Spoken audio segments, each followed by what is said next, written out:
and welcome to Doc's Success Formula, solutions to personal, professional, and relationship puzzles. Life is a puzzle with many solutions. Together, let's discover your solution to success.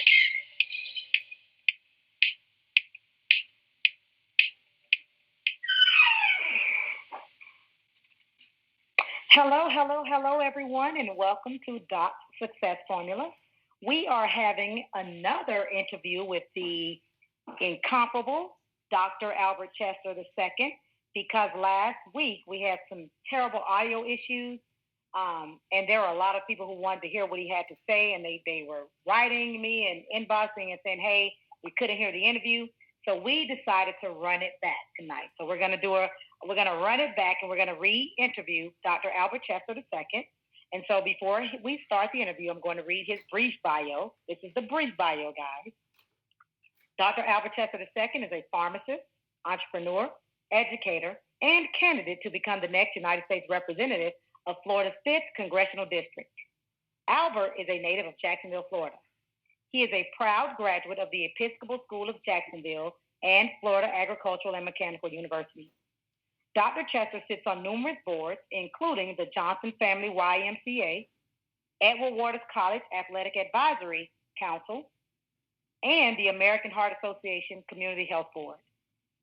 In February of 2019, he announced his candidacy. Albert was motivated and convicted to seek this office after seeing firsthand how the people in the district were suffering with seemingly no solutions and no way out. As the owner and instructor of the Capstone Institute, a post-secondary career school, he was able to not only fill a void in the community by helping people obtain careers to earn solid wages, but he was also able to see other problems that he could potentially solve. After receiving numerous awards and recognition for his work, he used the proceeds to reinvest into the community and opened Newtown Pharmacy. In less than 1 year, the pharmacy was serving over 1,000 customers. During this time, Albert was able to get a closer look at how the people in the district were living because he would deliver medication to their homes.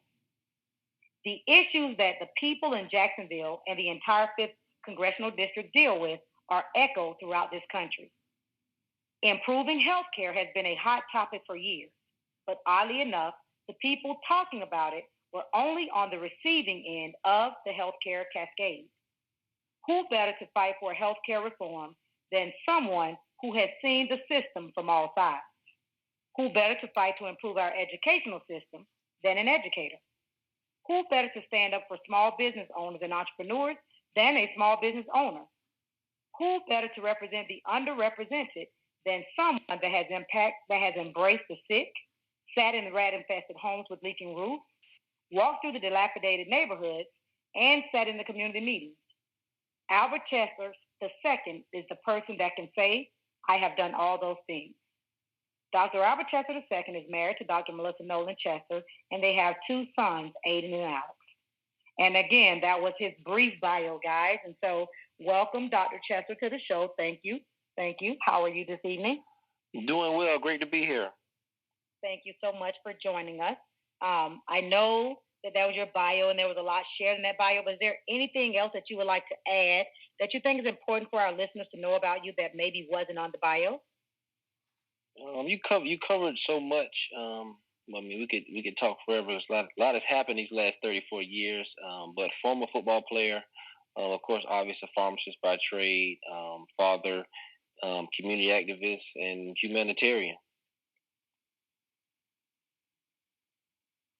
And also, you were a member of Kappa Alpha Psi fraternity, correct? Definitely cannot forget those guys. My brothers cannot forget the best fraternity in the world. Where did you pledge that? That's Alpha Z chapter of Kappa Alpha Psi fraternity incorporated at Florida A&M University. Thank you for sharing that. So that's some awesome things that you've accomplished. So here you are saying that while at FAMU, you played football. You were a starting quarterback at FAMU. You majored in pharmacy, and you pledged a fraternity.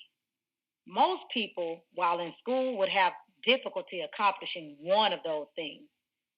How were you able to do all those simultaneously? Well, it came from my upbringing, from training. I had been doing, multiple things in school, extracurricular activities from the time I can remember. So it was always about maintaining that balance, and it was nothing new. Going to college, it was just an opportunity to show my parents and the people who helped raise me that I could, I would follow suit and stay in the same lane and be successful as an adult, as a young adult. So it was nothing new. I was trained and prepared to do that. So we just followed through with the plan. So, following through with the plan, how exactly do you follow through with the plan? A lot of people make plans. A lot of people say, "Hey, I want to accomplish this."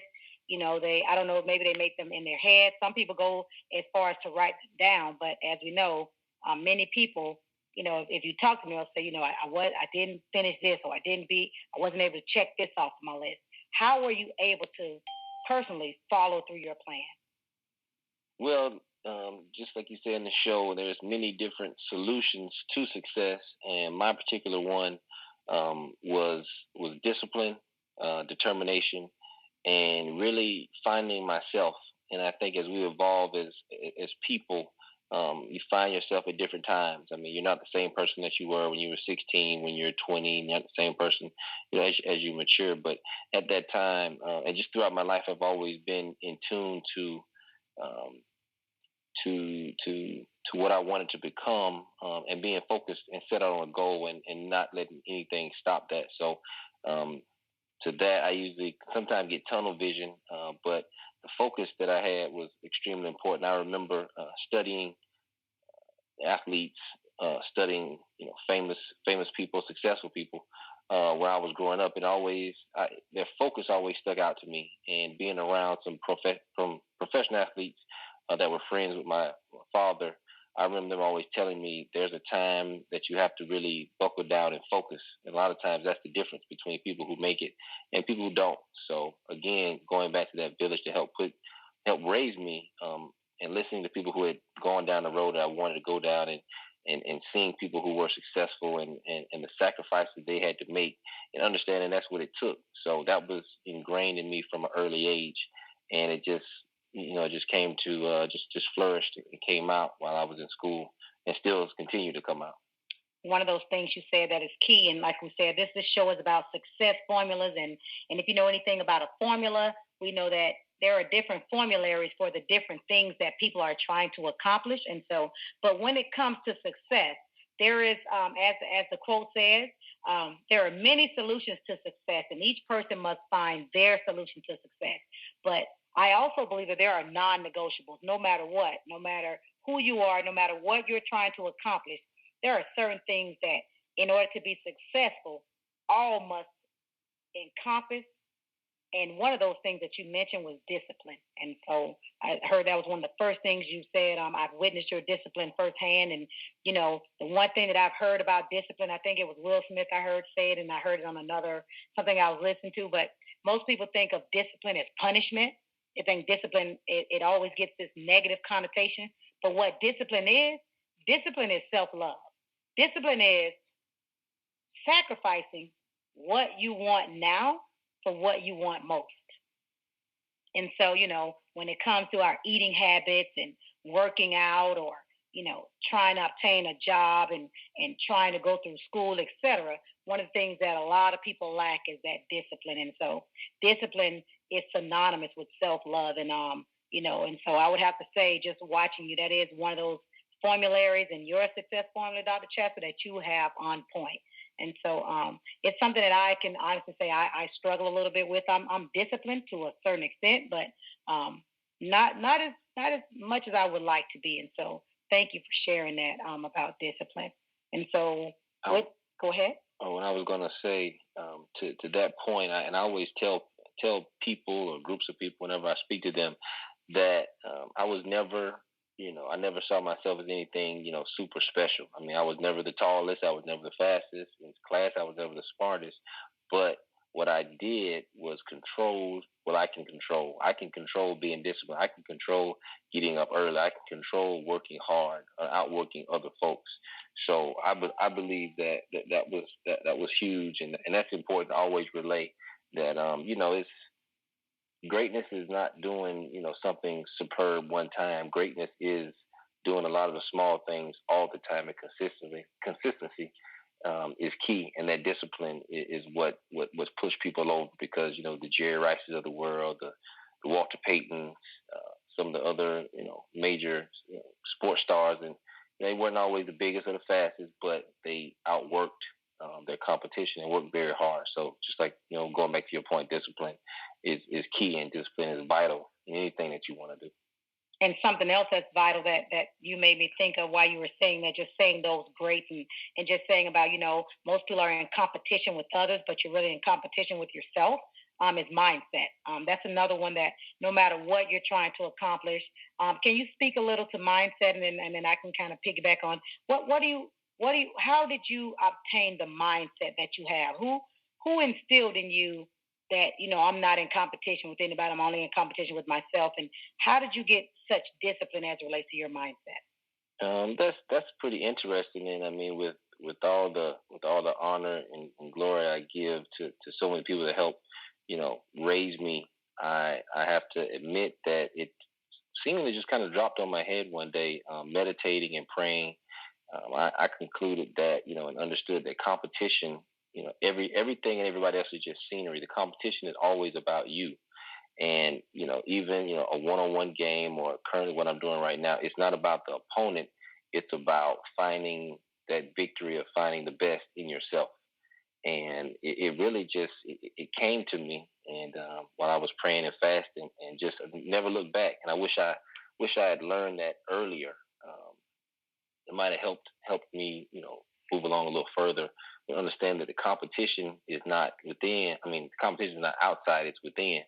There's an African proverb that said that if there's no enemy within, the enemy outside can do us no harm. And I believe I got that from Les Brown. He says African proverb, and that just holds so much truth, that it just changes your perspective on so much, and just people like Les Brown, the Miles Monroe, feeding yourself that constant positivity in the morning, throughout the day, can really shape that mind and mold that mindset. I mean, when you hear these stories of, even the Bible, one of the most motivational books ever written, the creator draws relation to the eagle. The creator draws relation to the lion. The lion, the difference in the lion and the elephant or the giraffe is the lion's mindset. I mean, he carries and conducts himself like a king, and his mindset, when he sees another animal, when he sees a giraffe, he sees lunch.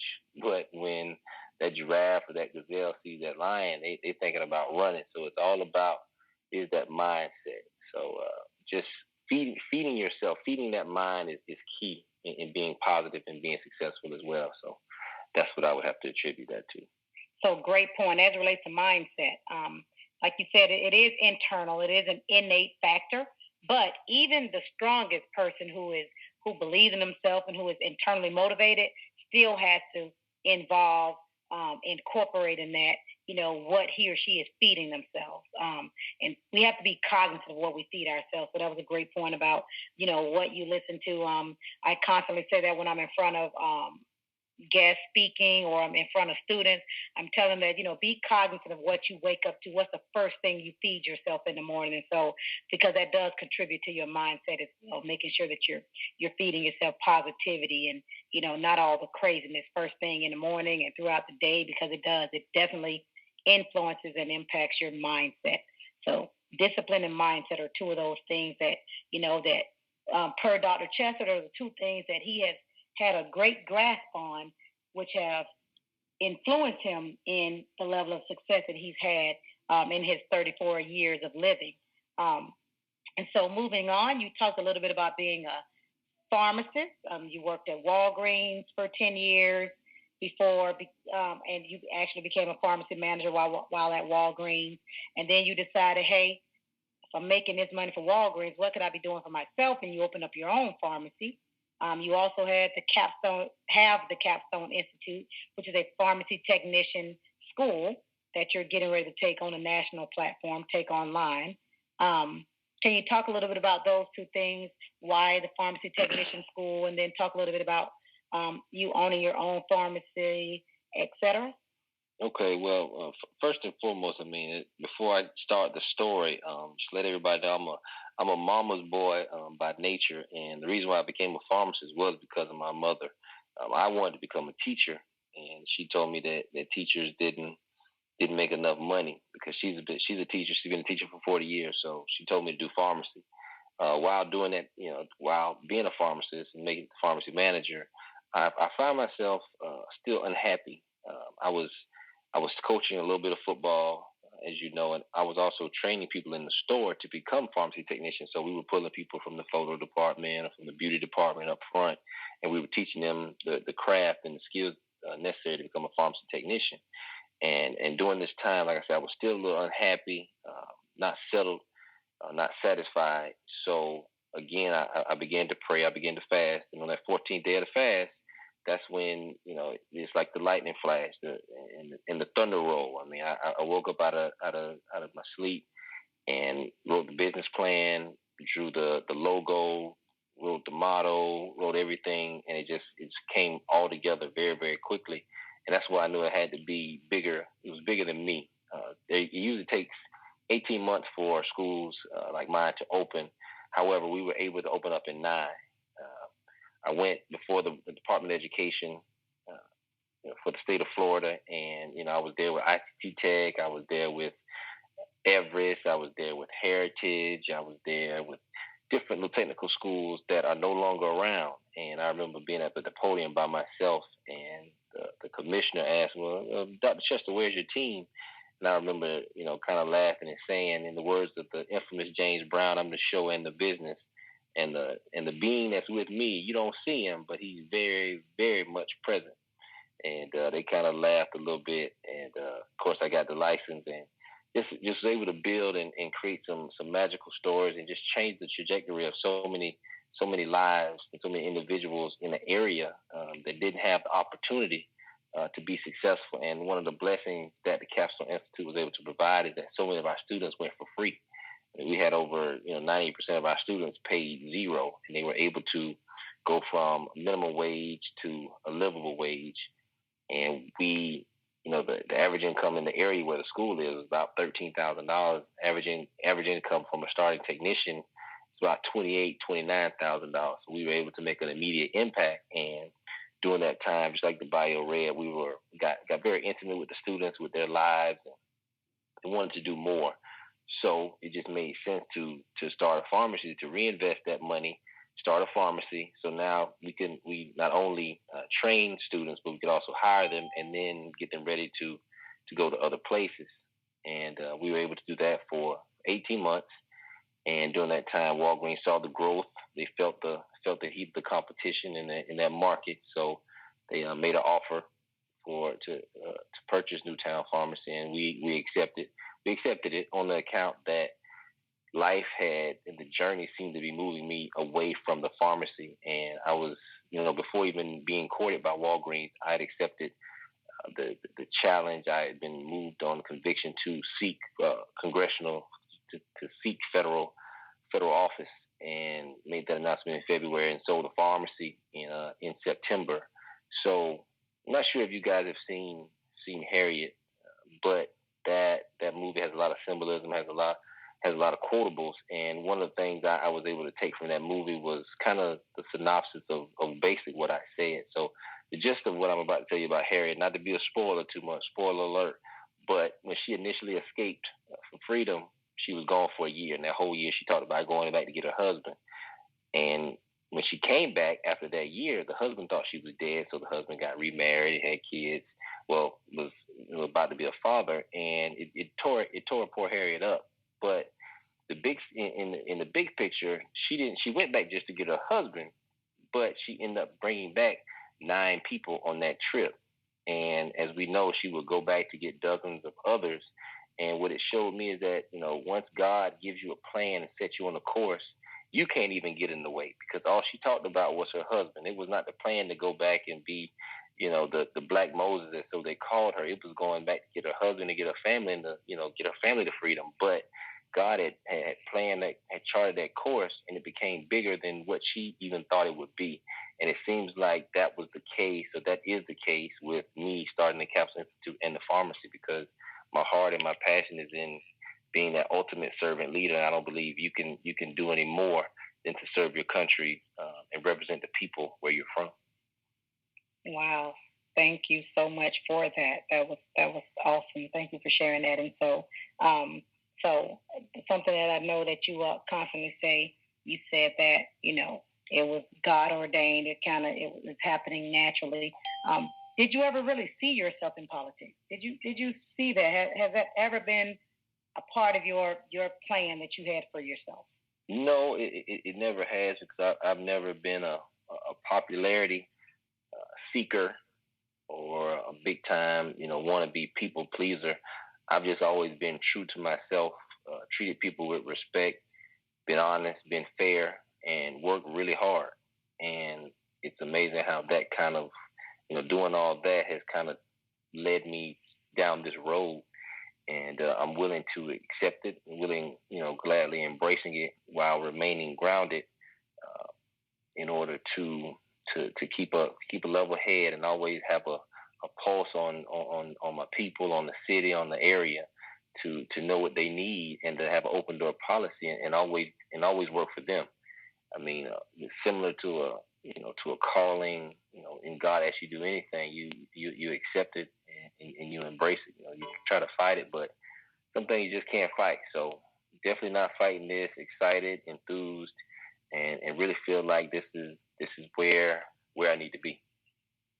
What was the most difficult thing about deciding to run for office? Well, at first realizing that the sacrifice and the strain it would put on my family, because I'm a family guy, all day and tomorrow, and I remember looking at my boys and of course you, and thinking, we could do a lot of things if I was not doing this, but to run a campaign, just like running a business, even more with a campaign, it's a lot of long hours, a lot of time away from your kids, a lot of time away from your wife, just from your family completely. So that's what I think about the most. That's my fear. If there is any type of fear, is not being around my family as much as I'd like to be. Okay, well, thank you for that. Well, I can tell your family, both immediate and extended, are super duper proud of you. Know that it is God ordained, and are rallying behind you, and will do whatever they can to help you to be successful. So I know that I've talked to the boys, and they're super excited about their dad running for office. The oldest one, Aiden, who's 9 years old, actually showed me his iPad tonight, and on his iPad, his wallpaper is your vote for Albert Chester, your infographic, your graphic. And so I can tell you that you have some boys who really truly understand. So they are supporting you as well as your wife. So lucky you. You have people who are supporting you. Getting back to that success formula. When you started your own business, so you went from working to, okay, I want to be a teacher, to, okay, I want to have my own pharmacy. How does working for someone else compare to having your own? Wow. Well, it's really no comparison when you're in the mix, but working for someone else, depending on your work ethic, prepares you to work for yourself. When you're working for someone else, you understand that you're going to get paid come rain, sleet, snow, win, lose, or draw, you're going to get paid. But when you're working for yourself, you understand that every dollar you make is on your muscle. There's no sick days, there's no off days, there's no, not making sure a customer's happy, because that customer can either, be a great commercial for your business, or a big downfall for your business, or turn people away. So the stakes are a lot higher working for yourself, but the rewards are also more gratifying, because doing the pharmacy, as an independent pharmacist, I was able to take up more time with my patients and really develop a real relationship with them and their family, and understand that, that the son may be just going off to college, or going off to war, or the daughter maybe, the mother just found out her daughter's pregnant and they just got married. It was beautiful, and you really get to know people on a different level because you appreciate them much more because they could go anywhere, but they choose to come to your business. So that's what makes each interaction, each relationship special. And as a business owner, that's something that's it's really priceless. How does it? And it's so funny you're saying that about working for someone else prepares you to work for someone else if you have good work ethic. I'm in real estate and I'm a real estate broker. And when I'm constantly talking to our new agents, those coming into real estate, I'm explaining to them that real estate is truly entrepreneurial. You're an entrepreneur. You're not working for anybody. There's no clock that you're punching in. Nobody's watching your hours. Nobody's making sure you're reaching out to your customers, your potential buyers and sellers. But one thing that I would say when it comes to that is that I think most people work, and I'm starting to learn that I think more people will work harder for others than they will themselves. And I don't know if that's a little bit about mindset or what, but as an entrepreneur, when you're truly an entrepreneur, and when I'm saying that, I'm looking at it in that sales section when I'm talking about real estate, because I joke with them that, hey, I see you guys when you're working for whoever you're working for, you were on their job 9 to 6, you took your 30-minute lunch, your hour lunch, you were back on that clock.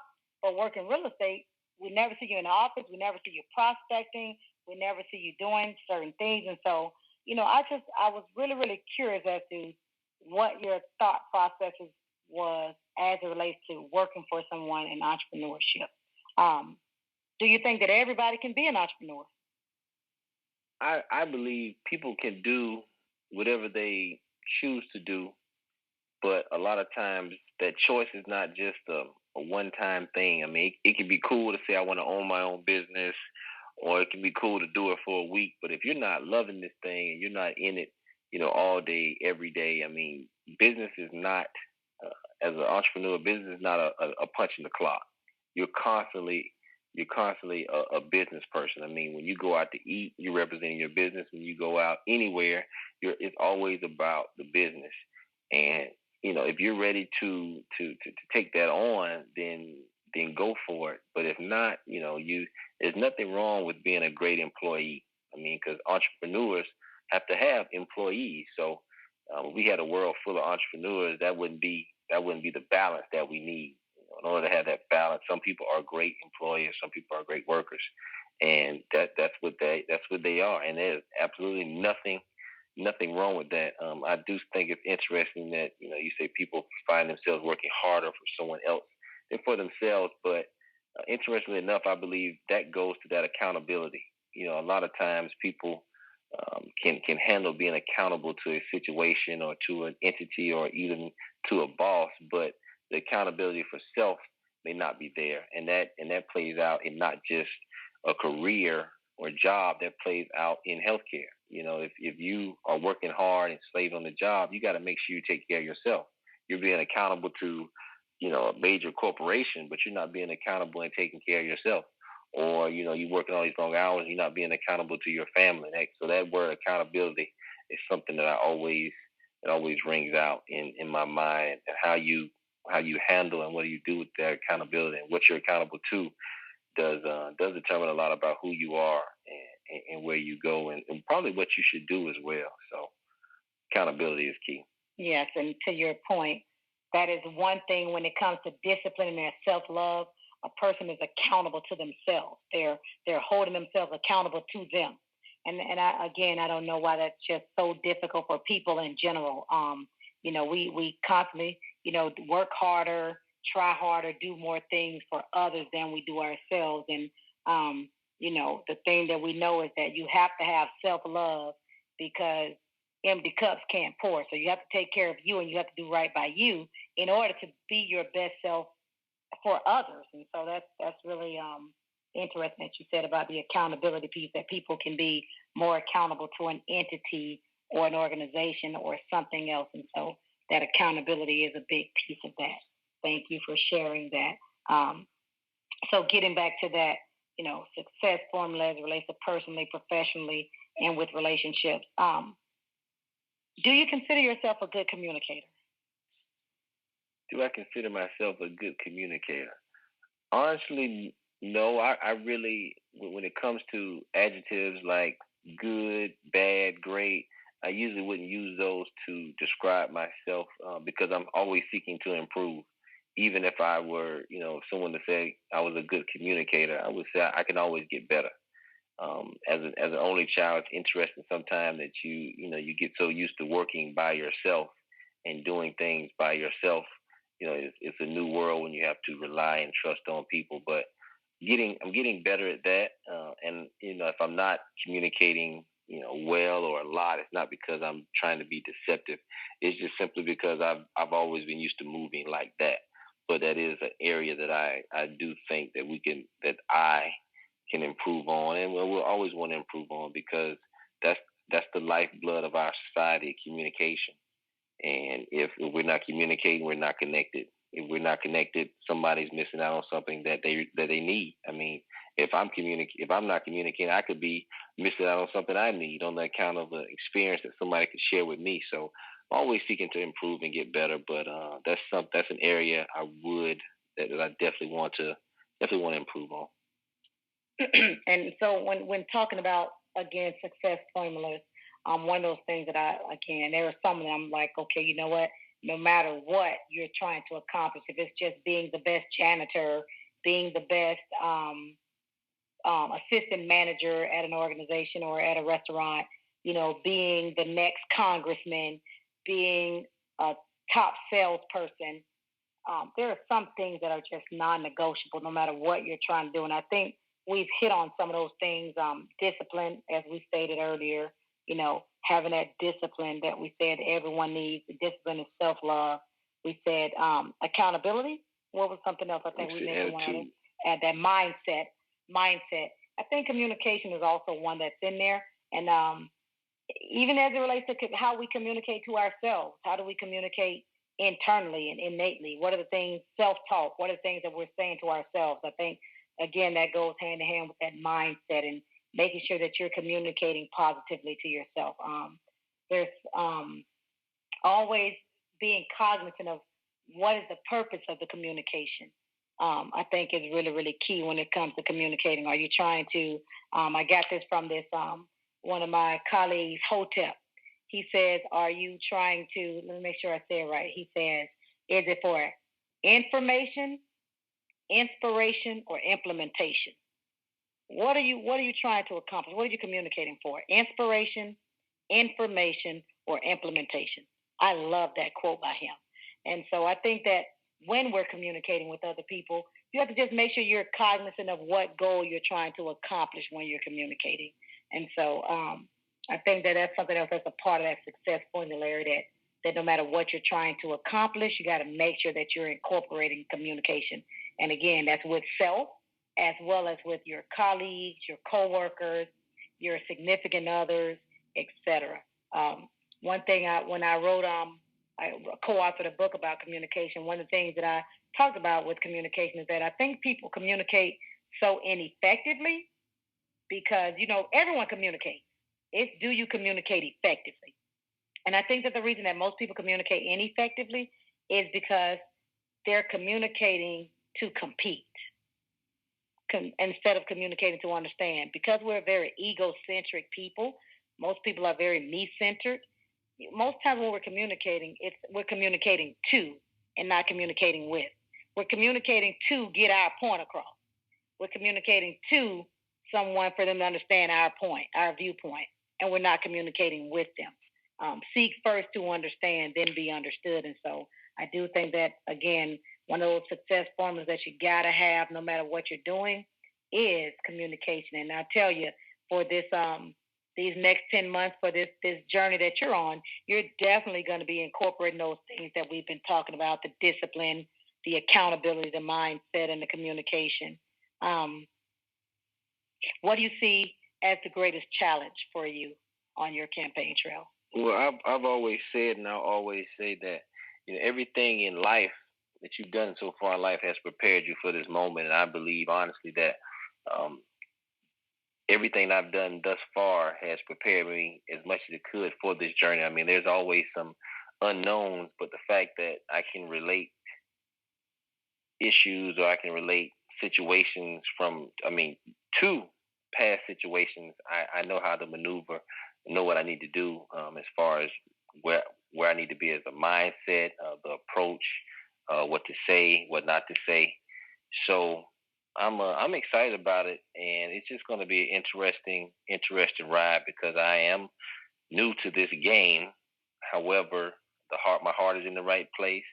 I've been an underdog plenty of times, and you're not going to outwork me.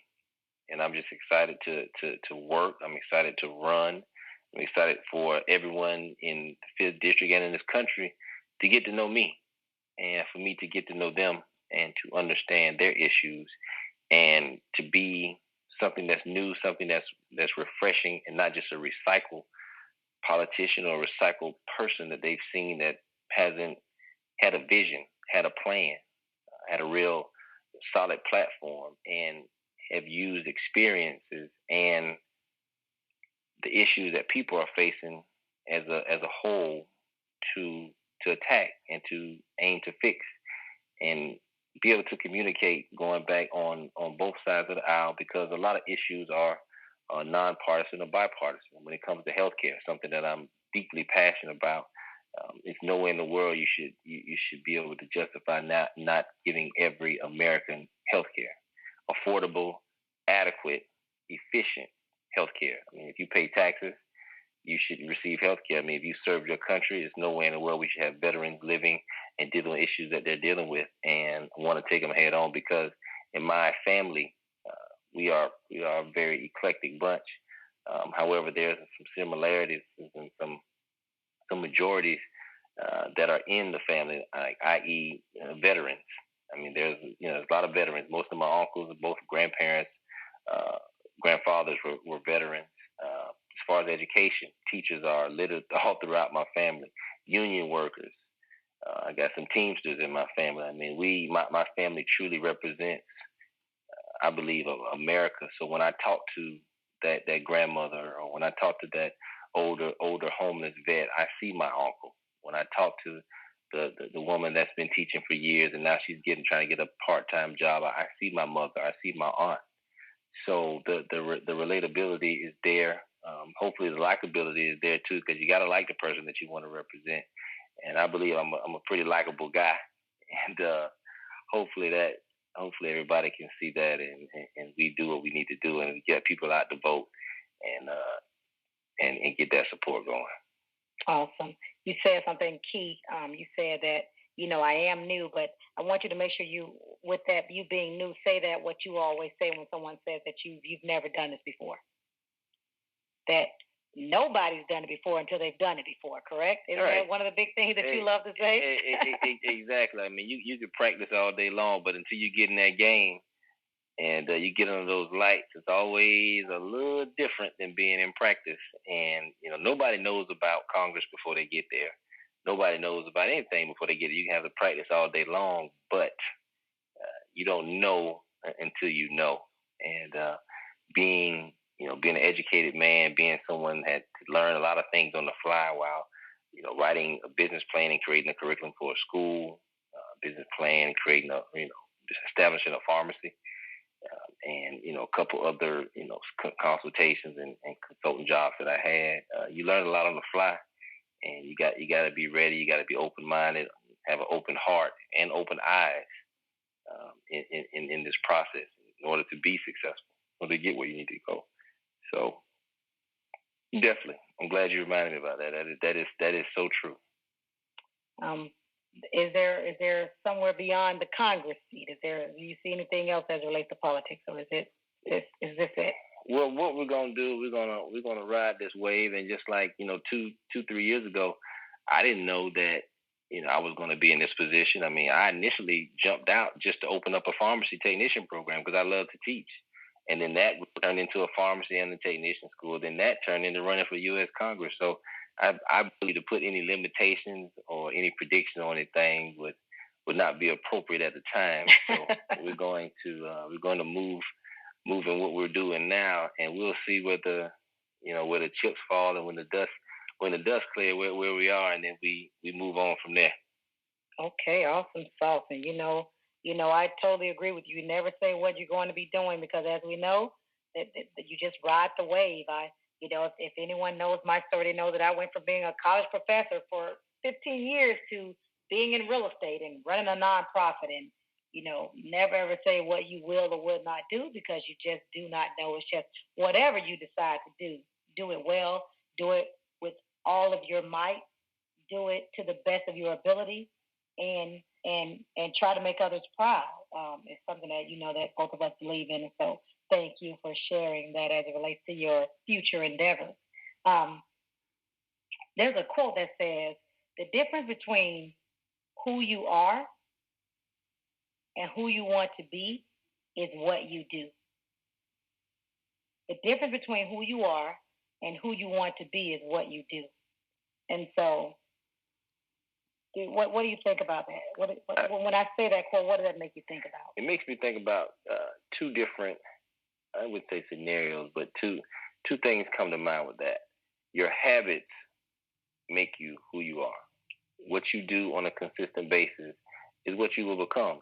I mean, if you work out consistently, then you'll be stronger. If you read and study on a consistent basis, you will be smarter.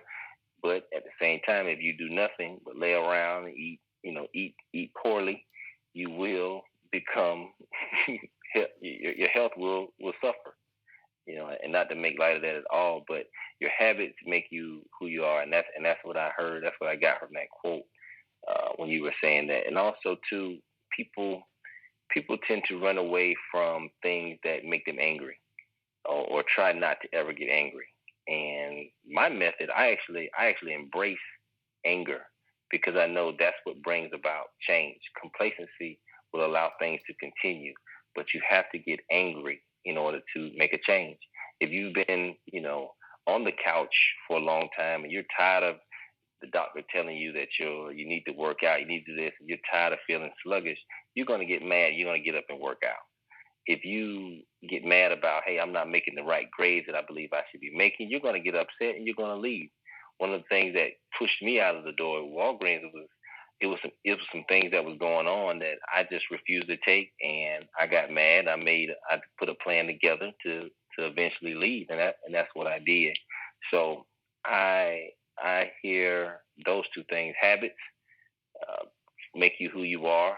Habits push you along. Habits determine a lot of outcomes in your life, if not all the outcomes. And then using anger and knowing that anger is positive. I mean, if God can get mad, if Jesus can get angry, who are we not to get angry? Some things have to. That's a natural human feeling, and I believe that anger can be used in a good way, because when you're angry at things, you change. Dr. Martin Luther King, Rosa Parks, they got angry and they made a great change. And we need to embrace that, not just run away from certain things like that. But that's what I got from that. I do like that quote. Thank you for that.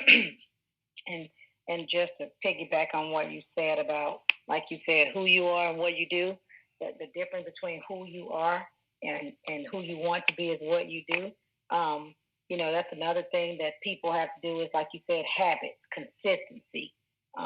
Having that consistency, learning that you said it earlier. You said it's not the people. It's not the big great things. It's the small things that you do consistently that determines greatness. So definitely agree with you when you say that. One last thing that I want to kind of talk about before we say goodnight is I want to talk about collaboration and partners and people that are in your circle, right? How important do you think it is to have a winning team? I believe it's very important. And I remember my grandmother saying this at the same time, is that she said, son, you'll be blessed in your lifetime if you find two good friends. When I look at, the success pyramid that Coach John Wooden put together, just a pyramid in general, a mountain, there's always a lot of room at the bottom. But as you get closer to the apex, as you get closer to the top, the capstone, as you get closer to the top, you see it gets smaller. It gets more narrow and more narrow. And I took that as understanding that in order to get to a level where you want to get to, you may not have a whole lot of people with you, and you have to be able to move and shake and let people go, because everybody doesn't make it to that next chapter.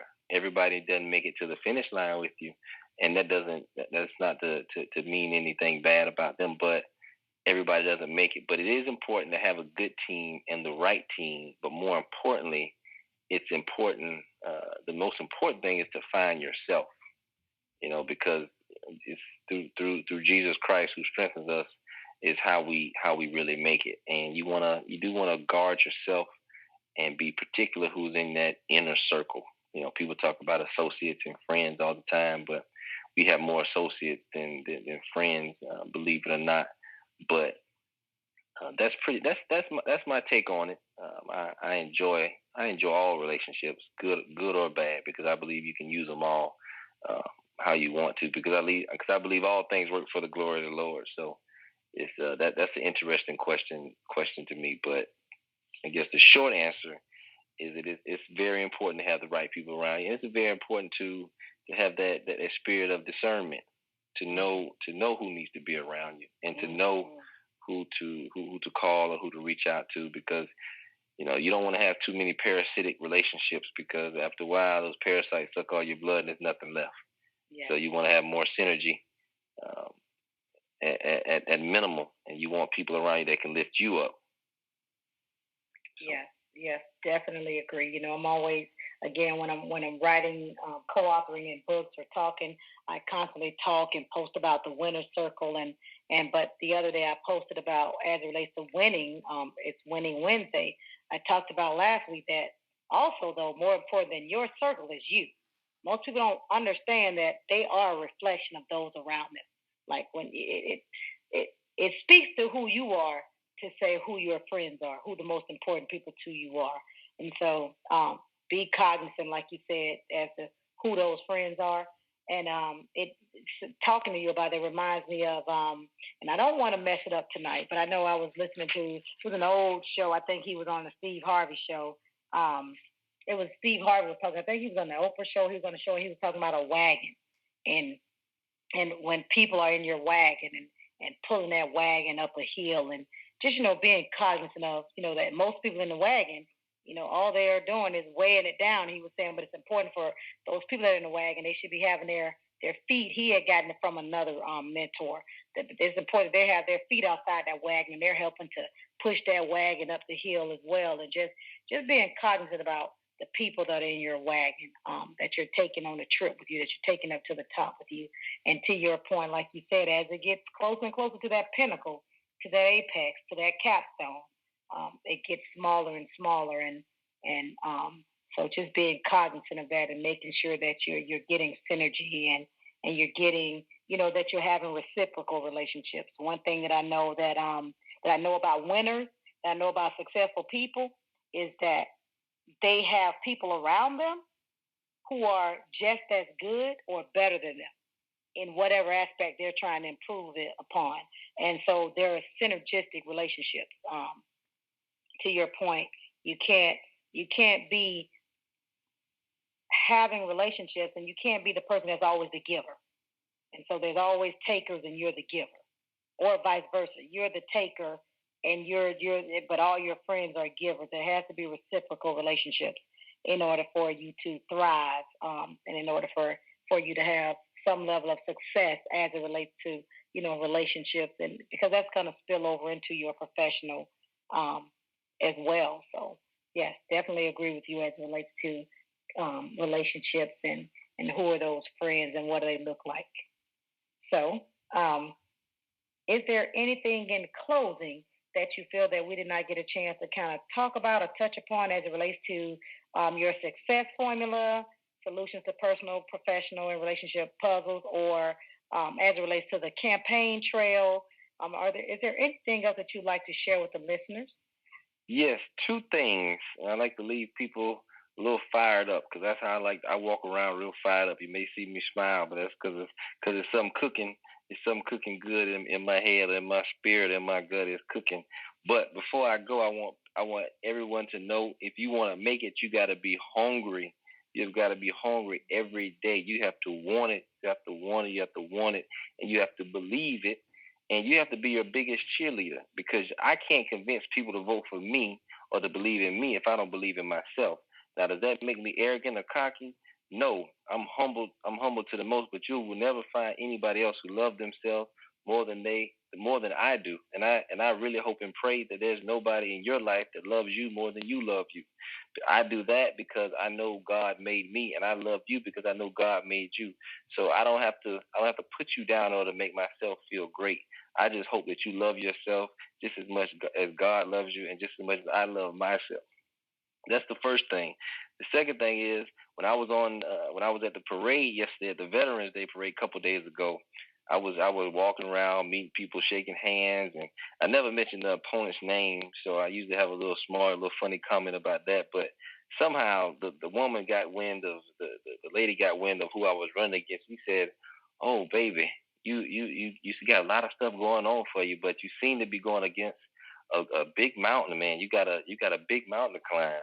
And I remember I just smiled at her, and I said, "Well, the good thing about that is I know the being that made the mountain, and I know that being can move that mountain. And matter of fact, that being said that I can move that mountain if I had faith. And I got the faith to move the mountain. So it's a good thing I don't have to climb that mountain, because I know I'm going to move that mountain out my way." You say, "Ooh, baby, you got my vote." So I just want to leave you with that motivation. If somebody tell you you got a mountain in your way, don't worry about that, because the Lord and Savior said if you had the faith of a mustard seed, you can move a mountain. And I got a faith of 10 mustard seeds, and we're gonna move that mountain. I hope you move your mountain, and you get to where you want to go, and where God has destined and preordained for you to go. So with that, I hope you have a great night. I hope I can get your prayer, and if you live in the 5th Congressional District in Florida, I can get your vote. And if you can't vote, tell somebody who live in the 5th Congressional District to vote for me. It was a pleasure. It was a joy to be with you, to share my thoughts, and to get this thing fired up. And that's all I have to say, Dr. Chester. You're the best. You have a brilliant, a beautiful family, have beautiful kids. They look just like their father. You have an extraordinary husband. I'm sure he's very proud of you. And hope and pray for your continued success throughout this journey, and reaching as many people as you can reach on the World Wide Web. This is great, and I hope the Empower Network grows and empowers. Okay. Well, thank you for all of that. Well, thank you so much for that. And as Dr. Chester stated, you guys can move mountains because of who is in you and who is beside you. And so I don't think I'm going to add anything to that other than that. Make sure you tune in every Wednesday at 9 p.m. where we're going to be talking to entrepreneurs, educators, business people, and just regular old everyday people, talking to them about their solutions to success. Just trying to figure out what's their success formula and how are they winning in their profession, their relationships, and their personal lives. And so without further ado, we're going to wish you guys good night. Thank you so much for tuning in.